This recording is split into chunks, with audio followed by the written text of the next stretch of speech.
In nomine Patris et Filii Spiritus Sancti. Ia gratia Dominus tecum et benedictus ventris tui, Iesus. Sancta Maria, Mater Dei, ora pro nobis peccatoribus, nunc et in hora mortis nostrae. Amen. In nomine Patris et Filii et Spiritus Sancti. Amen. Brethren in Christ, Jesus Christ. In secula. Secula. This is Timothy Flanders, the Meaning of Catholic. I'm joined by co-host Kennedy Hall. Kennedy, how you doing, brother? I'm wonderful. How are you?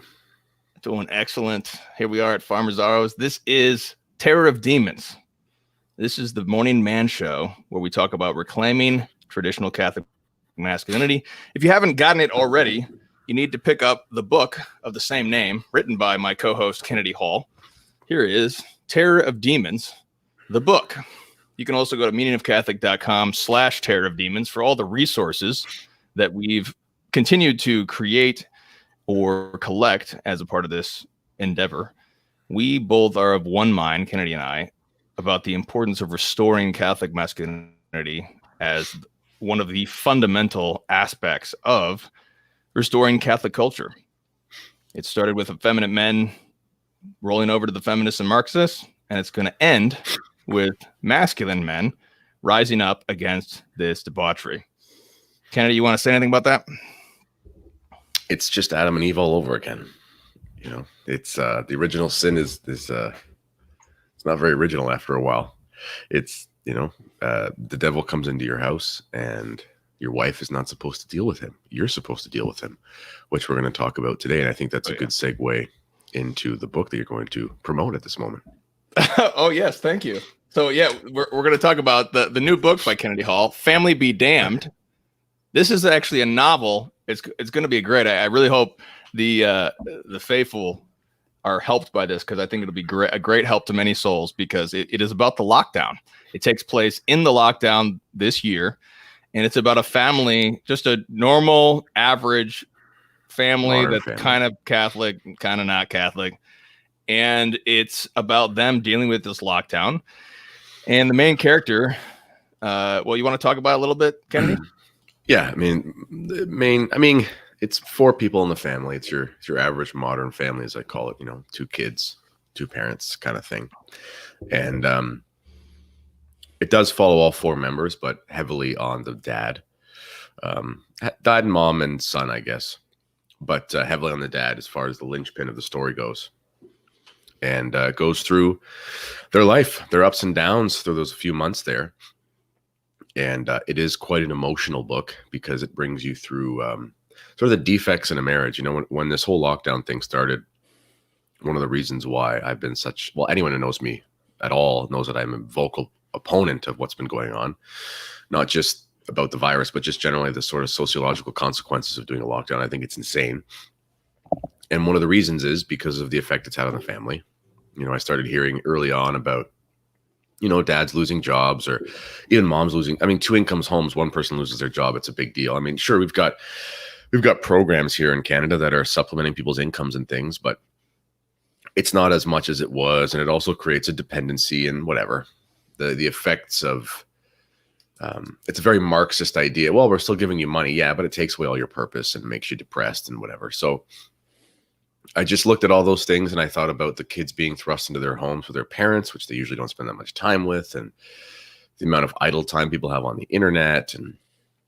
And to be honest, since the beginning, I've thought that this whole lockdown thing was a diabolical spell or something. People started acting so strangely that I never thought would have acted that way. So since day one, I thought, this isn't about a virus. This is, there's no coincidences ultimately with God. And I thought, there's something weird about this being called the coronavirus, which means the crown of viruses. And I just thought, that's strange. So I thought about a book, kind of sitting there one day, and it came to me, and I thought, the devil's really working on families right now, so we should probably write something about it. So that's what I did. Yes, this is an excellent book. It's going to be released next week. You can pre-order it below. Take a look at the show notes. You can also order the other books by Our Lady of Victory Press, including Terror of Demons. This week, it's the 17th week after Pentecost. We had a great gospel yesterday and epistle with very important things to say. St. Paul says, with all humility and mildness, with patience, supporting one another in charity, careful to keep the unity of the Spirit in the bond of peace. One body and one Spirit, as you are called in one hope, and you're calling one Lord, one faith, one baptism. And our Lord says in the gospel, what is it? They say, what is the greatest commandment? He says, love the Lord thy God with thy whole heart, with thy whole soul, with thy whole mind. And this is the greatest and first commandment. And the second is like to this, thou shalt love thy neighbor as thyself. And my Angelus Missal comments that St. Augustine says, the precept is twofold, love God, love neighbor, but charity is one. And this brings to the point one of the major downfalls of Catholics who are zealous for orthodoxy. And that is, they think that they can be Orthodox Catholic in faith, but pagan in morals, and still enter into the kingdom of heaven. They think they can reject charity. Mm. They think they can have faith, but not charity, and still be good Catholics. But they're in for a surprise, unfortunately, at their judgment, because our Lord will judge us and say, there's even a passage where he says, they will say to me, we have driven out demons in thy name. Yeah. And then he says, depart from me, I never knew you. Yeah. What a terrifying prospect for all of us, because this is something that's unfortunately the case throughout the internet, where you have these super trad Catholics or whatever with some anonymous Crusader Knight, whatever name, and they're just trashing people on the internet. And you think that that's Catholic. That is not Catholic. The mark of Christianity is charity. That is the mark. That is what foils our enemies, the Marxists, is when we forgive our enemies, when we have charity for our enemies even. That's the thing that they can't even understand, because their ideology is all about power. And when we show them the power of the cross, they're just completely befuddled and they don't know what to do, because we're showing them charity. But unfortunately, we have such a problem, especially I remember when we had people entering the church during the lockdown, and it was Easter, and it was, Easter tide, and there was just complete, just a nightmare of trashing one another online during that time. So I think of all these new Catholics who came into the church, and they came online, and they just see this vitriol. And this is the type of thing that causes damnation. This is what we need to think about. You want to think your Orthodox faith is going to save you when you go to judgment. You are going to be damned if you destroy charity. That's the definition of mortal sin. The definition of mortal sin is destroying charity. Yep. There are other sins that destroy faith, but when you commit a mortal sin that damns you, you're destroying charity, and that's the key. That's the thing that damns you. It's not a destruction of faith, although that can damn you too. But if you destroy faith, you're also destroying charity. The whole point is charity. Charity is it. And so this is something that I get really fired up about, because we really need to focus on charity. And I think that some people think that we can just be zealous about orthodoxy and not be zealous about charity. We should be doubly zealous about charity. It is the most important virtue. Yeah. And I know have you finished Lefebvre's biography yet? I remember rereading it. Oh, I've read it here and there with research that I'm doing. And one of the things that they talk about is when they start the seminary. And so for people that don't know history, the Sedevacantists that are big in the States, 3 or 4 of those guys came out of the SSPX. But there's a point to this, because what they realize is Europe and America are so different in their cultures. I mean, it goes without saying, but Europe is a Catholic civilization that's fallen, but it's still Catholic in its rhythms and sort of mannerisms. And America is obviously a very Protestant post-Enlightenment sort of thing. So there's no the soul of Europe is Catholicism. So the rhythms of people's lives, the way they deal with each other, and so on and so forth, is that at its best. So they noticed when these various American seminarians came over, they had this real strong orthodoxy, but it was like a 9-to-5 orthodoxy. And then they didn't have, they couldn't recreate properly. They couldn't allow themselves to properly relax. So there was almost this schizophrenic, like white knuckling at traditional Catholicism. And then that created these undulations in their life. Whereas in Europe, for all Europe's problems. Don't get me wrong, but in Europe there is built into it this Catholic way of life. So the way that you could have true charity as a traditional Catholic is a lot more understandable in the European framework. Anyway. Oh yeah. Yeah, so Americans have a lot of issues. I would agree. Well, we all do. I mean, like, but so that was one of the reasons why they actually they when they were connecting the dots, they were like, you know, we should have seen these 3 or 4 American guys were going to go Sedevacantist, because it was like revving the pedal to the metal about the faith, but like not being able to put it into your life. So it just became almost too intense in a way that was misguided.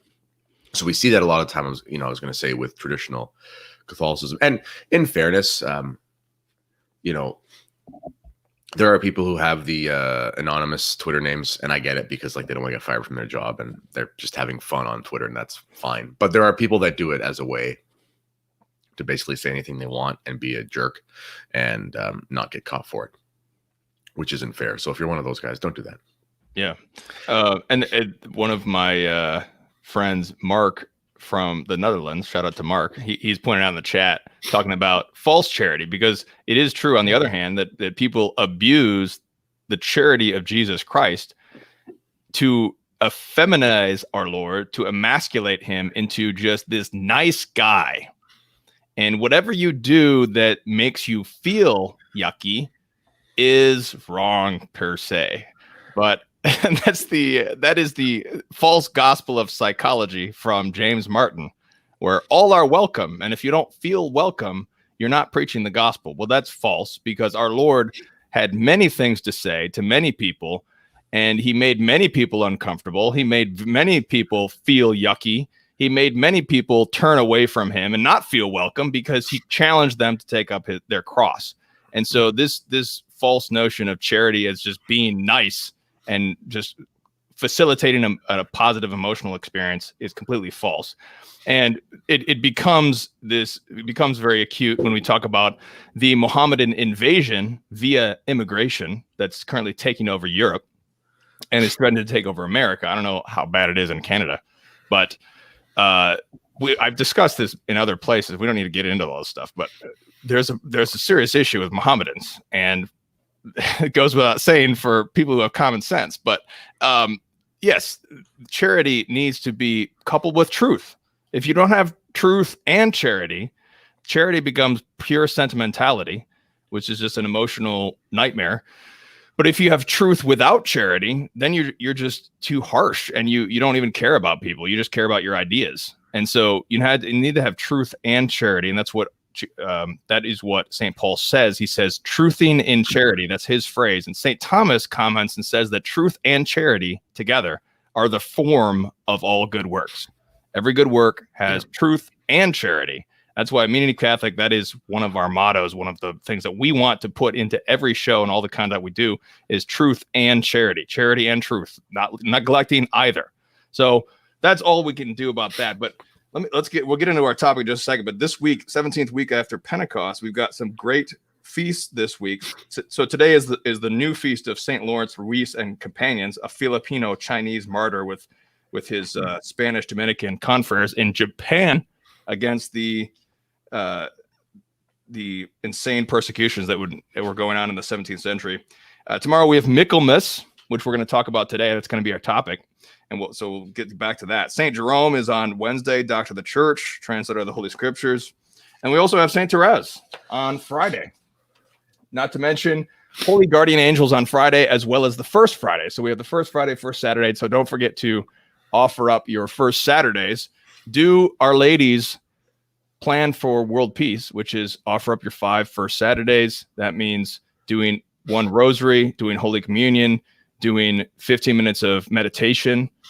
Are those all the requirements? I can't even remember, but they're on the website. If you go to meaningofcatholic.com/articles, I've got an article that goes through all the breakdown of that requirement. So, but without further ado, we're going to get into our topic, which is angels and demons tied to Michaelmas. Spooky. Halloween in the month. Yeah, I'm going to look up in just a second which bird you have to eat for Michaelmas. But something that Kennedy says here in Family Be Damned, he says this is one of the demons is talking about the family. And he says this. He says, if only the men of this era knew the power they wielded as the priest of the household. This is what makes our victories over these disgusting plebeians so sweet. They have all the power they could ever want to protect their homes, yet we have our way with them and their families anyway. So the demon is relishing in the fact that the fathers have neglected their priesthood. And so, Kennedy, can you explain what you mean by that? What are you getting at here? Yeah, well, I mean,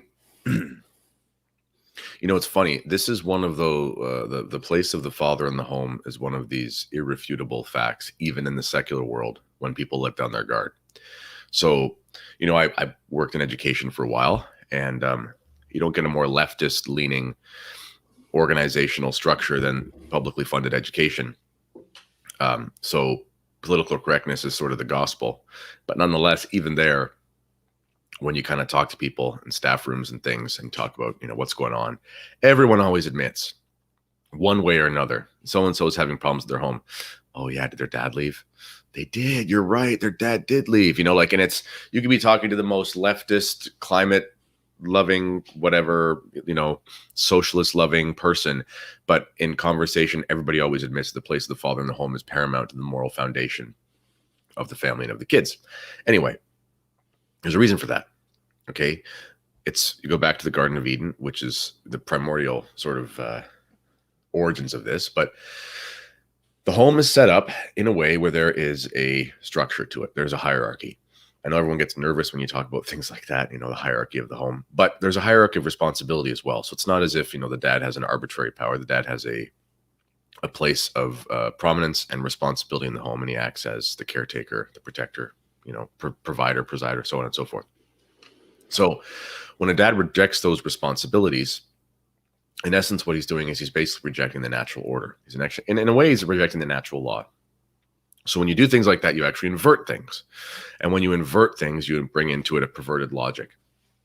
And the kingdom of the devil essentially is a inverted kingdom, right? Where it's black is white and white is black and good is evil and evil is good, so on and so forth. And you facilitate that by perverting the natural order in your home. So on a spiritual level, I was talking to Jesse Romero a few weeks ago on their show. He used an analogy where he said, the dad is like the fountainhead of the family. And if the dad is praying, if the dad is on his knees, then it sort of opens up this font into the home where everyone is blessed by that. But then when the dad is not, everyone's working at a disadvantage. So that was one of the inspirations for the book is, I've just been working with kids for so long and just other things that I'm doing where I'm interacting with families. And, you see all these families, for example, where mom is like super pious and does her best and everything, but dad is just, 90% of the time, the kids will end up going with dad. If dad is on fire for the faith, they'll go with dad that way. If dad isn't, they'll go with him that way. And, I've seen so many moms, basically in tears, bringing their kids to mass every Sunday for all of high school, putting them in all the events and whatever, but dad never goes. Well, guess what happens when junior goes off to college? Junior becomes just like dad. And so there's just this is the way our faith is set up. I mean, we have pastors who are fathers of our churches. And if you find me, and I talk about this in Terror of Demons, the other book, find me a parish where the priest, the pastor is absentee, effeminate, whatever, and I will find you a crumbling parish. Doesn't matter how strong the laity is there. The strong ones a lot of time will end up leaving. Whereas find me a parish where the priest is a courageous man, a faithful man, and I'll find you a place that will probably be persecuted in the diocese, but nonetheless, it will be a place where the faith is exploding and vocations are exploding and whatever. It's an old formula, and it's as clear as day, and there's no secret. Strong fathers, strong families, and it's not even a slight to the mother because it's not the mother's job to do it all by herself. So that's basically the point of how important the father is in the home. Yeah, this what you're saying about the father has been statistically proven. It is absolutely certain at this point. You can look at the statistics. All of the fatherless people are the people who are filling up the jails and the prisons and whatever. They're fatherless. Their father was gone. All the atheists, I mean, 90% of them had a bad father or whatever. And then all 90% of the good ones had a good father. And for some reason, and we could speculate on psychologically, just on the purely natural level, psychologically, the way that the father makes the difference in terms of the faith.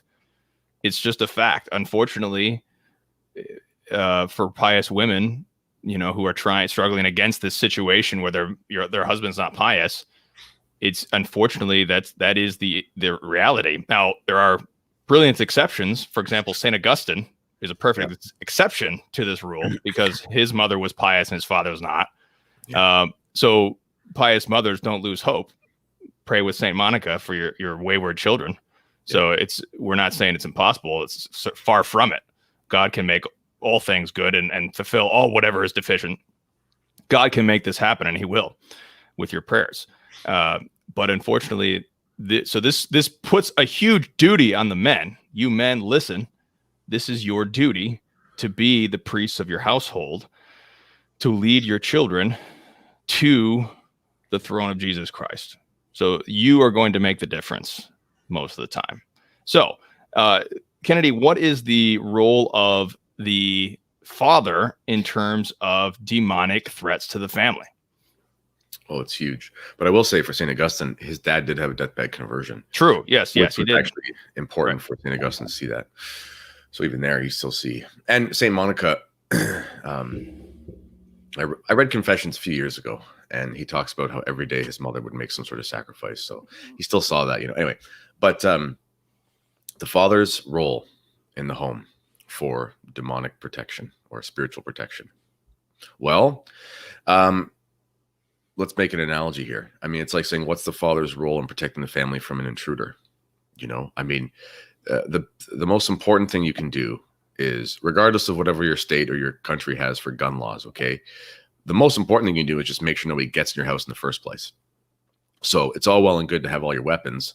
But if your house has proper locks on the doors, if you have a dog,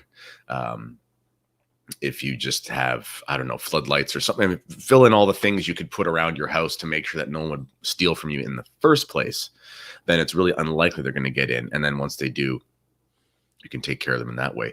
But in the spiritual life, it's kind of the same thing. So it's not about being an exorcist. It's not about being somebody who has some sort of charismatic gifts and can exorcise demons and read souls or something. It's just about setting your home up for proper protection. So what can you do as a dad? Well, the first thing you do is you just pray the rosary. Honestly, I think it was Fulton Sheen. He's got a lot of great quotes, but something about the terrifying effect on devils when he just sees a father praying a rosary in his home. And it's true. St. Benedict medals around your house over all the windows. We have crucifixes over all the doors in our house. I bless my children before they go to bed. I bless my wife before we go to sleep with, properly exorcised holy water. All these things, we just do these things every single day. And I'll tell you what, when we first came to the faith, it was early 2015, I guess, we had our major family conversion. And we dealt with a whole host of demonic activity for months, like months and months and months and months.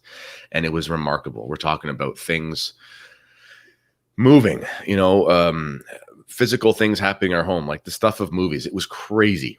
And the way that, we had our house blessed and exercised and all that. But to be honest, when everything stopped for good, it was just a matter of both of us living in a state of grace. It was a matter of me leading the family in prayer. And it was a matter of me doing certain things to protect the home. And then it's never returned. The odd time something will happen that, God lets the devils keep you on your toes, I guess, or something, little things here and there. But, it's funny too. Will, I'll talk to people who, they're definitely faithful and they believe in the supernatural. But their families will go through this like ups and downs of things are good for a bit, and all of a sudden things go crazy in their house, and it's just demonic presence and whatever.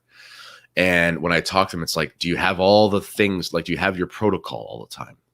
Are you always doing family rosary? Do you always, are you always saying your morning prayers? Like basically just you have your routine of your prayer life, even a basic one, even just super basic. Like the devil hates the rosary. It's really that simple. If you're just praying the rosary every day, it's like you may as well have an atomic bomb. And they'll say, oh no, we've been off that for a while. And it's like, yeah, that's why, that's why there's devils in your house right now, So anyway, the Father's presence in the home for protecting it is massive.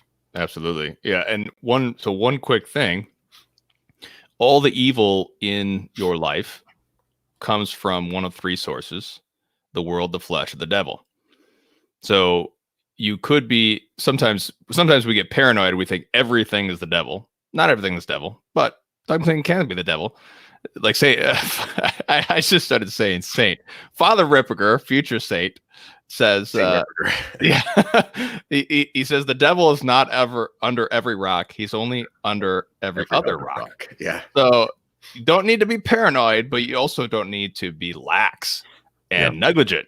So world, the flesh, the devil. So when you're having psychological issues, it could be just purely psychological. You could just be your fallen nature is just messing with you because you have original sin, and it's just a purely natural thing. Or it could be demonic activity. It could be one, or the world is more sort of the outside looking in, giving you pressure, peer pressure type of thing. So it could be the world, the flesh, or the devil. So how do we, Kennedy? How would you say you identify that demonic activity is really at work here and not just psychological or whatever, that it's really a demonic thing? Two things. For one, don't be afraid. Honestly, don't be afraid to trust your gut. One of the things that was so liberating, to be honest, when we became, we were born Catholic, but when we embraced Catholicism was,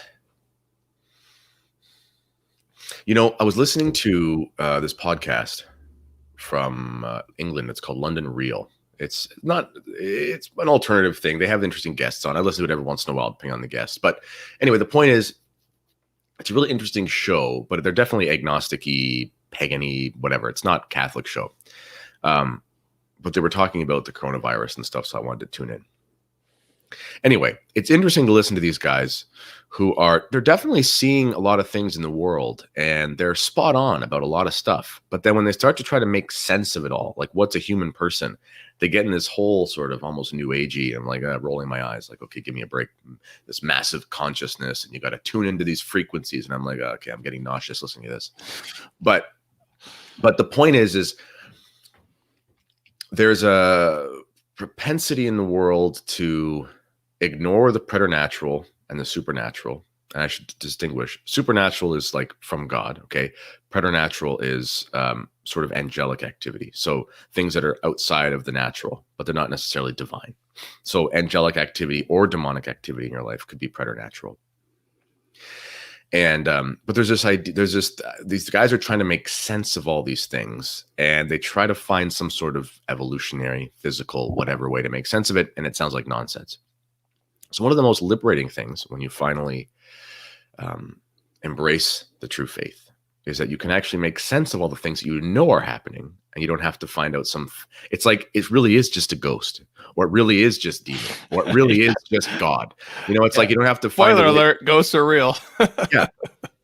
You don't have to find this, you don't have to find a way to talk about like, oh, we just tuned in and this, nothing. It's devils, it's the angels. It just happens. It's almost as if every single human culture in the history of mankind was onto something. Even the non-Catholic or non-Jewish ones in the past, like they understood that there was a preternatural realm that messed with life. Now, you can get psychological about it. You can, like you said, devil under every rock. You can do that, but it's real. So I would just say, trust your gut, one of the things, for us was, for a while, when you're not living in a state of grace, okay, demonic activity is like free reign in your life. Now, for the most part, the devils don't want you to know that they're real. They don't want you to think about them. So they would rather just play with your mind, and they would rather just play with your temptations to just continually get you to sin. So most people who are just dead in mortal sin, they won't notice any demonic activity in their life because there's no point in the devil showing their hand. I like to call them parlor tricks. So when the devils do things like, sleep paralysis, which I talk about in the new book, inflicting dread and things like that, they don't want you to do that. But why would they?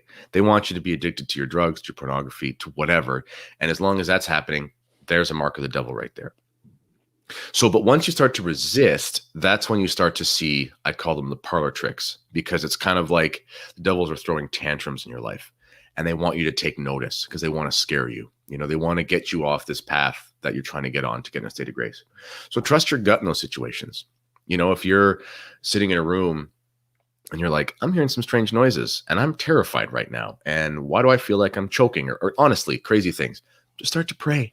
There's no cycle. You don't have to pretend it's some sort of psychological thing. It's preternatural. Just pray, and then so that's sort of trust your gut. But then yesterday, actually, our priest gave us a great sermon, and he said the 2 marks of the devil that you always need to look for are pride, obviously, and duplicity, which is sort of like secrecy. Okay, so when you're trying to notice the demonic in your own life, you should notice whether you're being prideful or not. Because obviously, yes, the world, the flesh, and the devil, but we can't always say the devil made me do it. But at the same time, we live in this fallen state because of this demonic interaction with the human race. So when you do sin with the world or the flesh, it is sort of a remnant of our demonic fall. Okay. So recognize pride. So if you're trying to protect your home, well, one of the things you need to do is protect, in a way, who comes in and out of your home, or if they are coming in your home, what are they about, etc. So recognize pride in yourself and in other people. And then and duplicity basically means secrecy. So if you're trying to recognize demonic influence in your life, what kind of things are you trying to hide? Are there things that you're really, and now we're not talking about keeping certain sins close to the chest because we don't want to cause scandal, but if you're involved in things that are sort of secretive, okay, this is why you always find with these new age cults, right? It's always, there's conferences or there are things you talk about with your medium or whoever your guru is. And those things are always just between you and them, right? And that's why those places are always breeding grounds for, perversion and things, because they take advantage of people. So look for pride and look for secrecy. And that's basically the 2 marks that we talked about yesterday at church. Yeah, it's great. I love what you're saying, just breaking it down, because it's easy for especially superstitious people or people who are prone to fear to immediately latch on to 80,000 sacramentals, which sacramentals are effective, but we need to first start with the basics. You need to go to confession. Again, Father Ripperger says one of the most effective things to do for someone who's possessed of the demons is just to go to confession. Sometimes confession is all you need to release you from demonic activity. Getting in the state of grace, praying the rosary, you just start doing these basics real quick, because really want to have control of the demons because if you're using, and we'll talk about sacramentals in just a minute, but you can superstition. The sin of superstition is what St. Thomas says is an excess of religion. It's basically, which is kind of funny because how could you have an excess of religion? But it's basically using religion. It's basically using religion to try to control the preternatural without God. To basically, exactly. I'm going to do all these things so that I personally can have control over X, Y, Z in the preternatural realm without calling upon God. And so that's basically what superstition is. And Catholics we get very superstitious about all sorts of things. And we get superstitious, and the superstition it's difficult to detect sometimes because it can be in a lot of places in folk beliefs or whatever. But essentially it breaks down to not using the church approved sacramentals, approved by custom or what have you, in using sort of folk beliefs that are not approved, that are sort of half pagan, that are sort of taken in for the pagans and melded with the Catholic belief. And then using it superstitiously is having a very strong desire to simply control it without calling upon God. Because what you need to really do is you can need to call upon God, go to confession, pray the rosary, and that's going to protect you most of all. But using the sacramentals, let's talk a little bit about sacramentals. You mentioned St. Benedict medals. I know I do when we first moved to our house, you have to. So once again, I want to mention that, and this is something that one of our patrons brought up, was the exorcism prayers. This is why you always want to use the old prayers, because they specifically talk about the demonic in the prayers. So it's not as if the new prayers don't bless, but if you're blessing without invoking power against the demon, you're not getting what you don't pray for. So you use the old prayers because you're invoking power against the demonic, both in the blessing of the water, so holy water, also the blessing of candles. Candles in your home are blessed by the old rite against the demonic. And then you have the blessing of your home. So the whole home basically has a minor exorcism. So the whole home is swept clean of any demonic activity. And then I did the sacramental where you bless St. Benedict medals, which are especially powerful against the demonic, and then you put 4 on the 4 corners of your property, and you bury them as sort of a fortress against the demonic. So that's what we did, and so it's basically the importance of using the approved sacramental. So Kennedy, can you talk about sacramentals?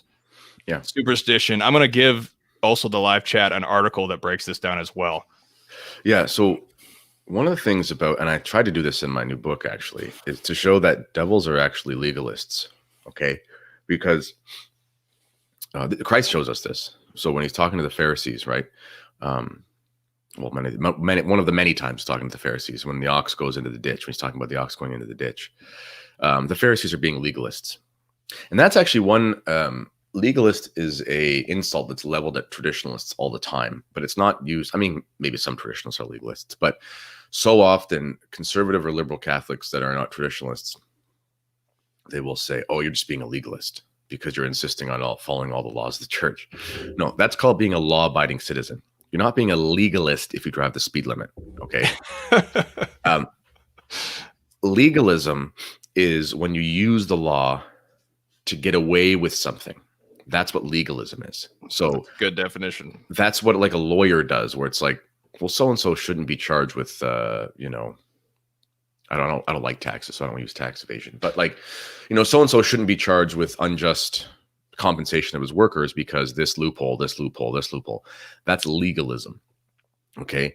A law-abiding citizen is somebody says, well, what are all the just laws? I'll follow all those. Okay. Anyway, so the devils are legalists though, because legalism is ultimately a very prideful thing, as all sin is. So if you think about the fall of Lucifer, right? It's very much a legalistic fall. It's like, hey, I'm technically the highest created being. Okay. So therefore, this idea that I should give obeisance to this virgin woman who has she has a human body. So therefore, there's a potential for a corrupted nature in her insofar as she's biological. He just looks at it's a very legalist view, like, how dare you make me do that? That's not in the contract, right? Did you not read the contract, God? Those aren't the demands that we had. I'm the bringer of light. I'm the morning star. How dare I do obeisance to this lowly mortal creature? Okay, that's legalism. So the devils, they respond to the law, ironically. So if you don't give them permission to come in your home, they can't come in your home. Okay.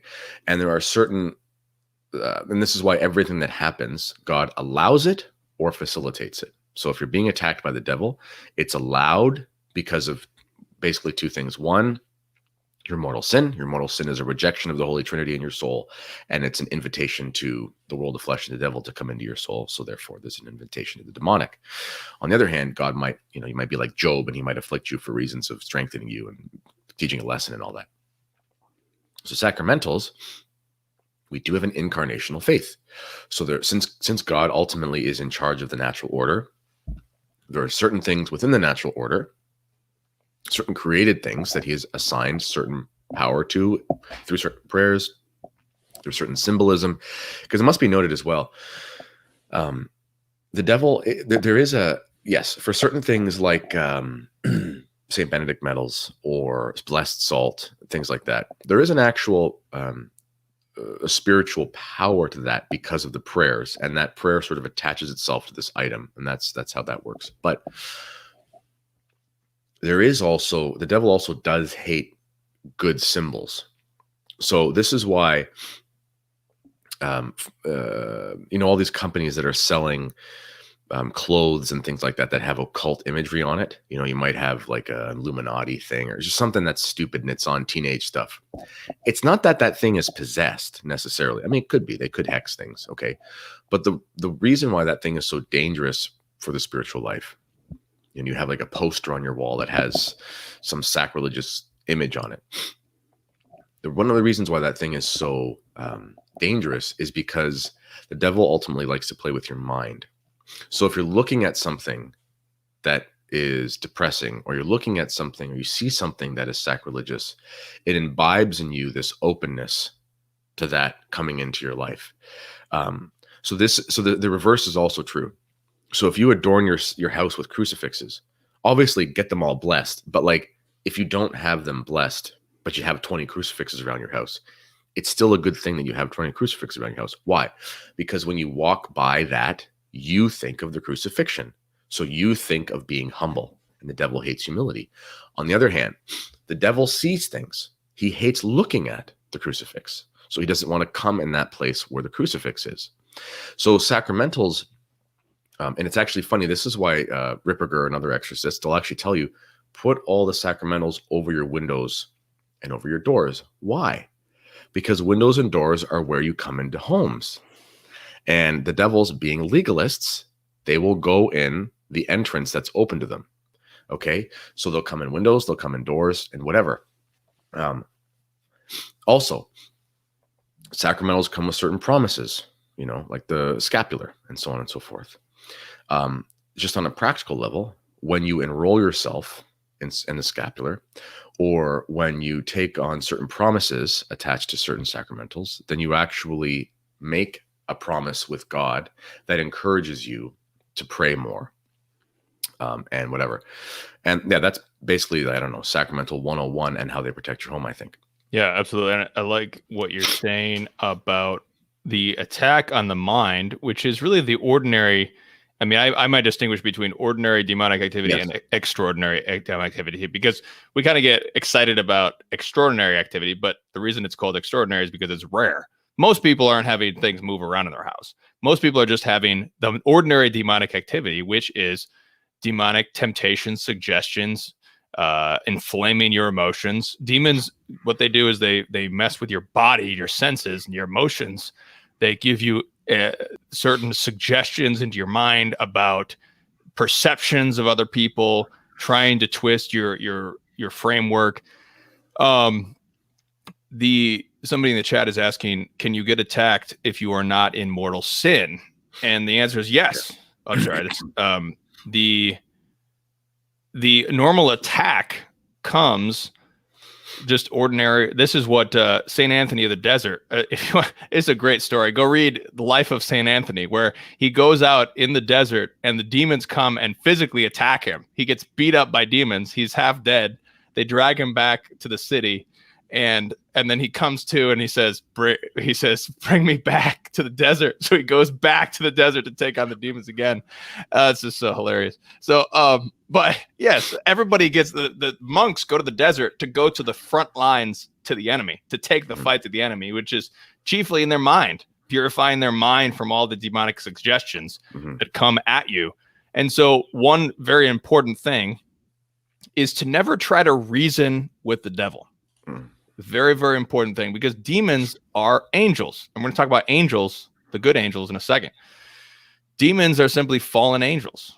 So they are angelic beings. They're more powerful in their intellects than we are. And so you shouldn't take on the intellect of a more powerful intellect. It's foolish. Don't do it. So don't try to, he's going to try to reason with you. This is exactly what the snake did with Eve. The snake reasoned with Eve, and Eve reasoned with the serpent. That's the whole cause of the fall of our parents. So do not reason with the devil when he gives you suggestions.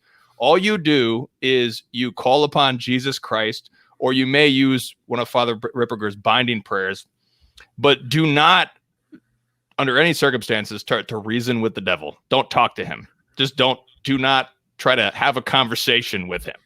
No, you just go straight to your binding prayer, or you go straight to your Jesus prayer or Hail Mary or some repetitive prayer. If the demons are, you can't concentrate. It's called demon. I don't know if that's oppression or obsession, but it's when that you just can't even concentrate. There's so much demonic activity in your brain, and they're just pushing you. And this happens especially with sins of the flesh, where you've committed a sin of the flesh, like you've looked at pornography or whatever, and then it gets in your brain, and it's in your brain, you can't get it out, and it's constantly in there, constantly pressuring you.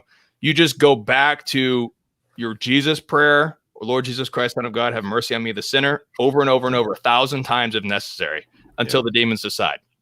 Or you go to Hail Mary, you say, Hail Mary, Our Lady is the protectress against demons. He hates the Virgin Mary more than anything. Yeah. And that's why she is so effective, because she is perfect humility, and being humbled by her is particularly painful for him, because like you said, she's actually by nature lesser than he is, but by grace higher. Yeah. And so it's very, very important that in normal temptations, which is what we're normally dealing with, do not reason with the devil. Yes, exactly. Yeah. So right. Kennedy, angels. Let's talk about the role of angels. So because tomorrow is Michaelmas, Saint Michael, the head of the angels, and we all have guardian angels. Tell us about that. Okay. Well, one thing I wanted to add too is you're right when you say never reason with devils. And that is one of the reasons why I knew this whole Corona stuff was diabolical. Why? Because it was really intelligent people. So say what you will about these Anthony Fauci characters. They're obviously whack jobs, but they're technically speaking very smart. I'm sure they scored very high on their MCAT scores and things like that. They have a very high practical intelligence. So when you watch all of these fools, okay, you see them very articulately, completely confusing the populace with no semblance of reason or logic whatsoever, but they're somehow convincing people. That is those two things I talked about. Pride, meaning they think they can dupe an entire population, and duplicity.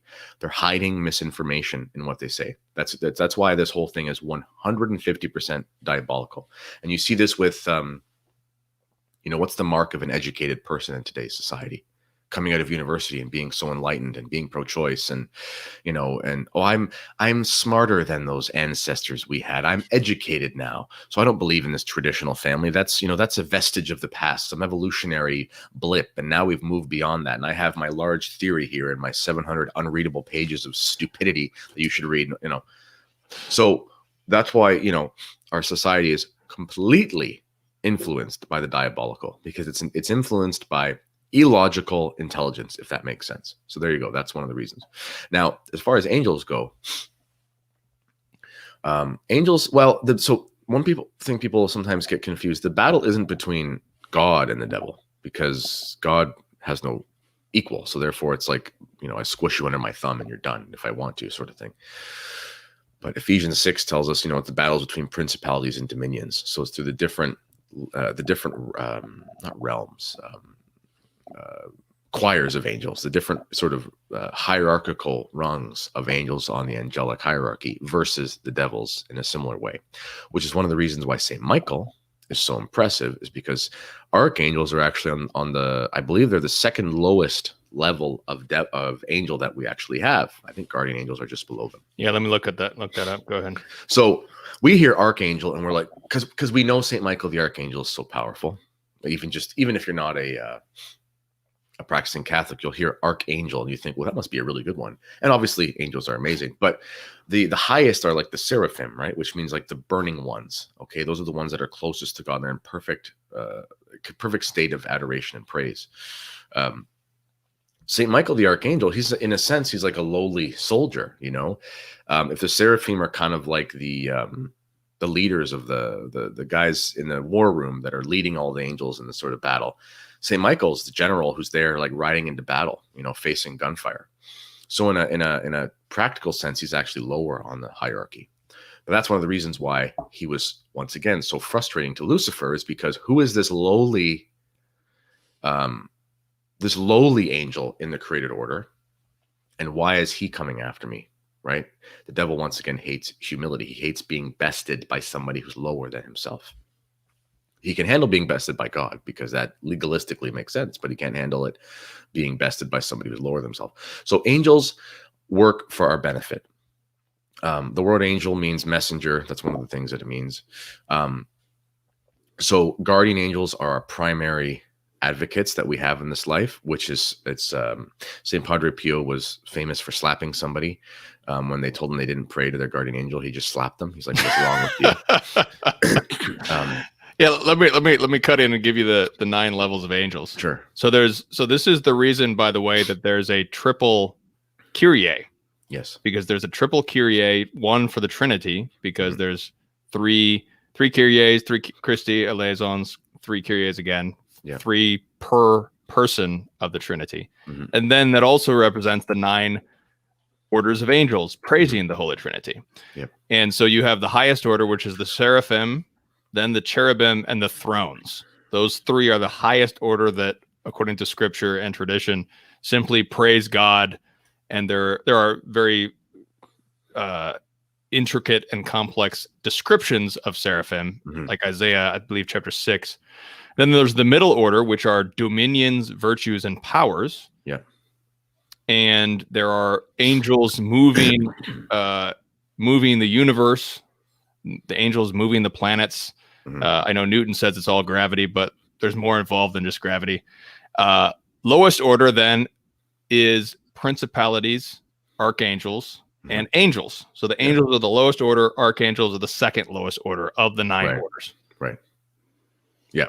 So in our life, we primarily interact with guardian angels, so just angels, and every person is assigned an angel at your birth. Now, correct me if I'm wrong here, I believe that if you're ordained a priest, they actually say you're ordained a second angel. I think that's the case. And sometimes, an angel's assigned to a parish. Like, angels have specific jobs, okay, that they're assigned to. But nonetheless, each person is assigned at least one guardian angel as far as like when you're created, actually. Now, a lot of the spiritual masters will say on the corollary, there's sort of an infernal symmetry where the devils will assign almost like a guardian demon to your life, or an unguardian, I guess, somebody who's tasked with sort of trying to bring you down. Okay. So angels should be invoked often because angels, they're not legalists like the devils insofar as they want explicit, they're not looking for a loophole to get in your life, but they're looking for actual permission. Okay. Because once again, they respect your free will. Okay. Otherwise, there would be no room to grow in virtue and so on and so forth. So this is why we invoke our angels. I just said my morning prayers before we got on here, angel of God, my guardian dear, to whom his love commits me here, and so on and so forth. I'm saying my guardian angel prayer because I'm asking for, there's a spider. Yeah. See, when you talk about the devil, creepy things happen. It's hilarious. So, you want to invoke your guardian angels because what you're doing is you're giving them permission to protect you. Okay. And you're giving them permission to work within your life. That's the main way that we use angels. Now, not use, but invoke angels. Now, also, there's a reason why, we should be invoking St. Michael as often as we possibly can, especially when the demonic. Now, I'll tell you guys a little story. When I first came to the faith a few years ago, I said that we had some really manifest spiritual problems, preternatural problems going on in our home. I had no idea what spiritual warfare was, but I was praying the rosary, and the rosary will teach you a lot of things. This idea, it's almost better nowadays to not have a religious education, but just pray the rosary every day because you might learn more about your faith. And I was praying the rosary, and I was sitting there on the couch. I can't remember. I think my wife was asleep, and we only had one child. He was asleep or something. And I knew the devil was in my house. I could see him in my mind's eye. It was really creepy. Some creepy things were happening. And I didn't even know the St. Michael prayer at the time, but I just started calling upon St. Michael. And I swear to this day, that I saw an angel in my home. It was like, I don't know if it was St. Michael. I don't know if my guardian, but I called on St. Michael, and some pretty crazy things happened. It almost sounded like a helicopter was landing in my house for like a brief moment in time. Things were shaking, like it was nuts. And then all of a sudden, I just heard like this slicing with a sword, where it was just like, it sounded like, you know, if you imagine what it would sound like for some sort of lizard or serpent to scream while it was being tortured, it sounded like that falling down a major cavern that went to basically the depths of the earth. And then everything was gone.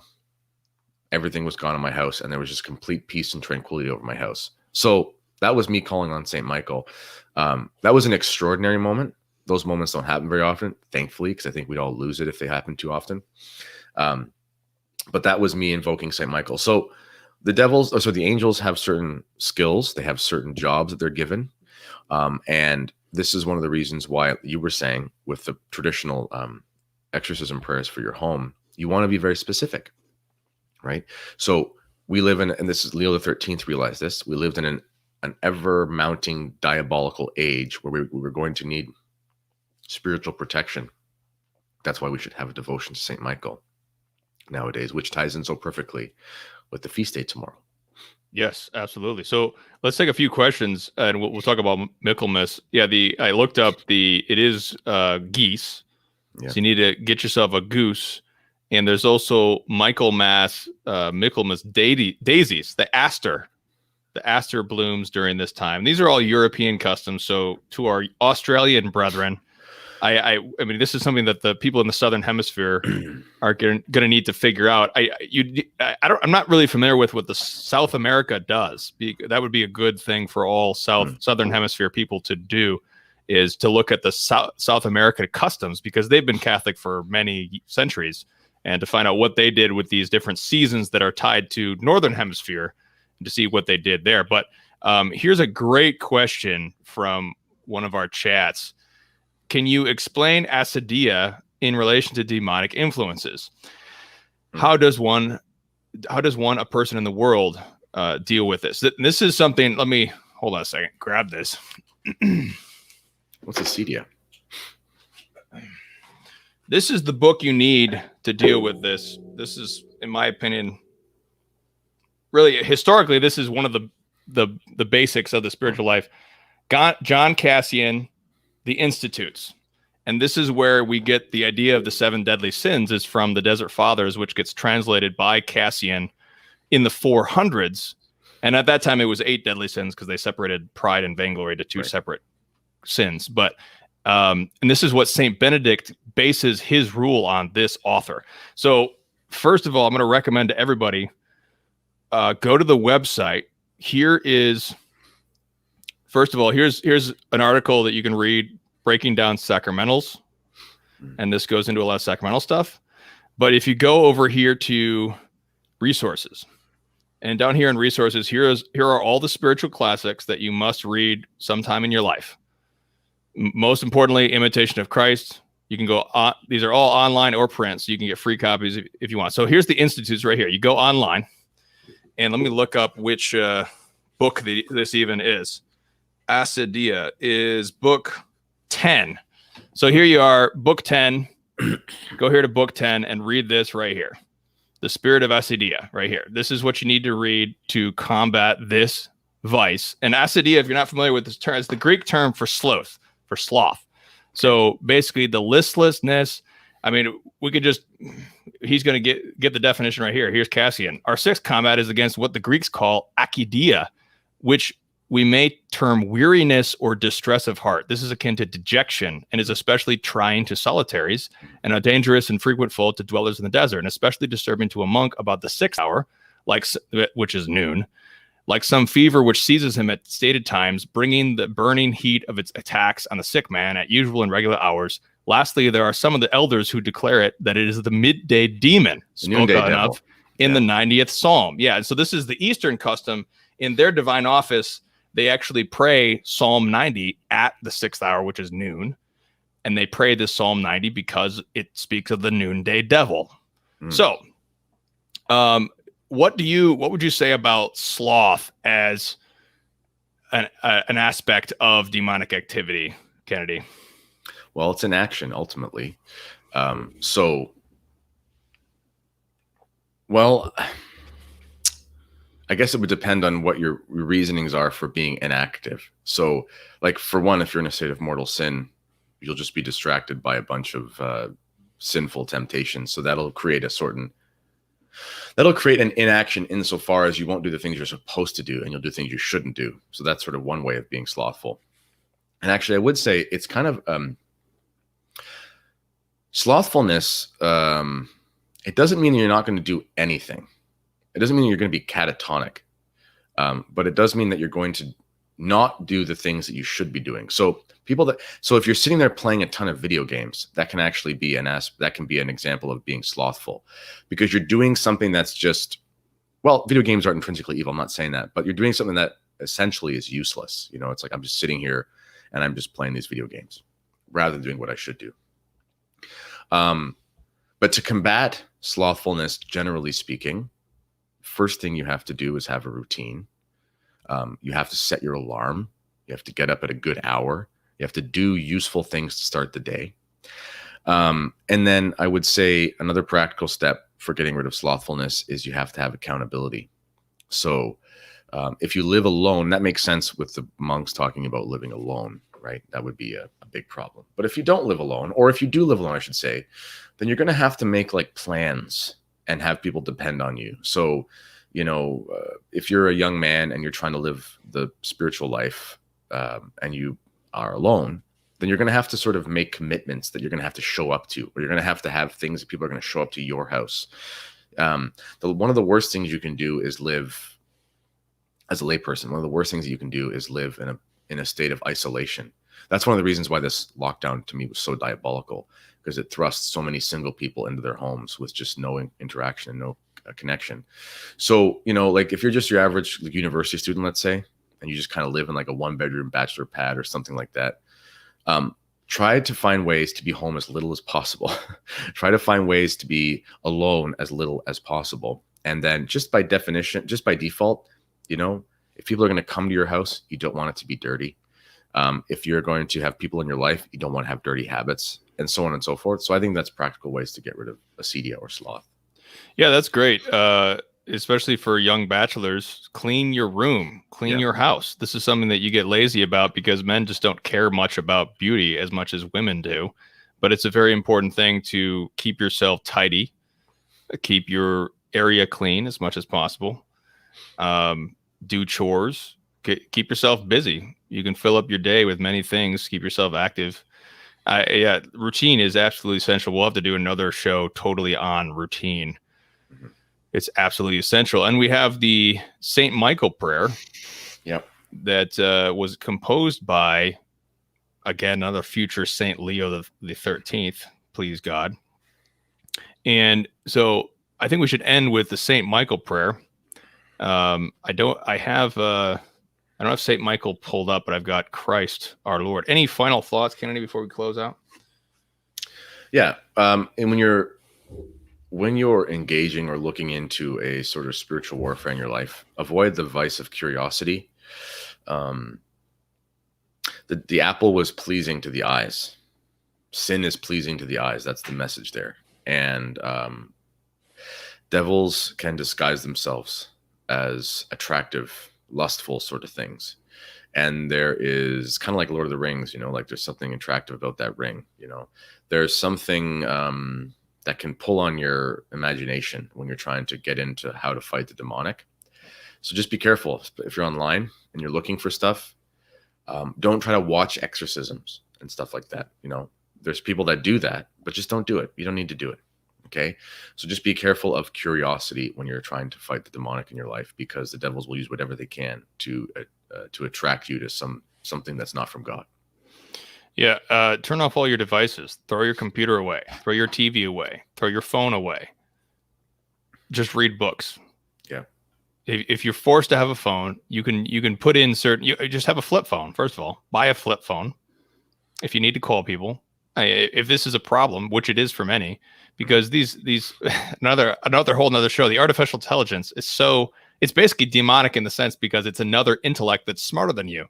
Yeah. It's smarter than you because it's watching everything you do online and programming you to buy more. And you're being programmed. It's hard even for people who are completely aware of this, to avoid the psychological manipulation that's going on with your devices. So that's a very important thing. So let's close this out. Let's offer up the St. Michael prayer. So remember Michaelmas tomorrow. Eat a goose. If you can't eat a goose, go to Holy Mass first of all, and eat a goose if you can, I should say. And so let's offer this up. Remember to not be afraid of the devil, but also don't be naive.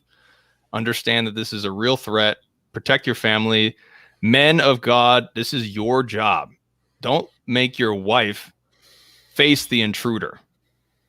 Be a man and take on the intruder yourself, who is the devil. That's the person, that's the angelic being seeking to get into your house, and you need to be there to protect it. So let's pray. Nomine Patris et Filii et Spiritus Sancti. Amen.